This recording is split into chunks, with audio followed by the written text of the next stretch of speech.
Hi, I'm Kevin Michalowski, editor of Concealed Carry Magazine, and in this edition of Into the Fray, we'll talk about some safety rules we overlooked when we talked about steel targets a couple weeks ago.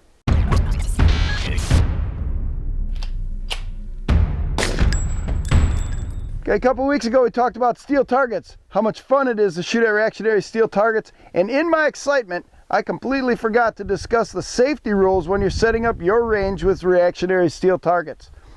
First and foremost is everybody has to have the proper safety gear.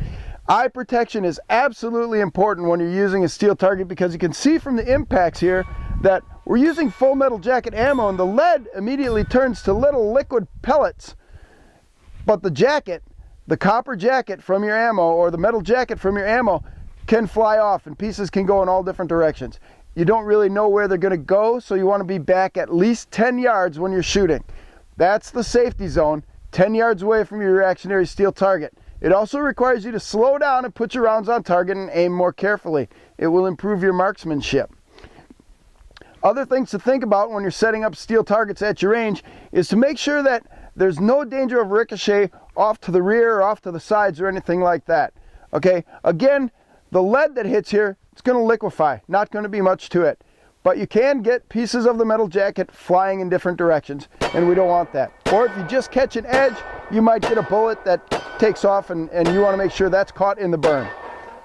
You can use your reactionary steel targets for all different scenarios. As long as you keep that in mind, you want to be 10 yards away. We don't want anybody coming home bleeding from the range because they caught a piece of a jacket coming off a steel target. Use these safety rules in addition to the basic elementary firearm safety rules. Your 4 firearm safety rules is treat every gun as they're loaded, know what your target is and what's beyond it, keep your finger off the trigger until you've made a conscious decision to shoot, and never point your gun at anything you don't want to destroy.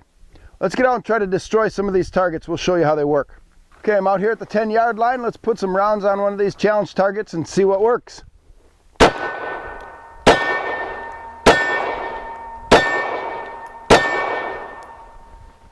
I'm perfectly safe from back here and still having plenty of fun.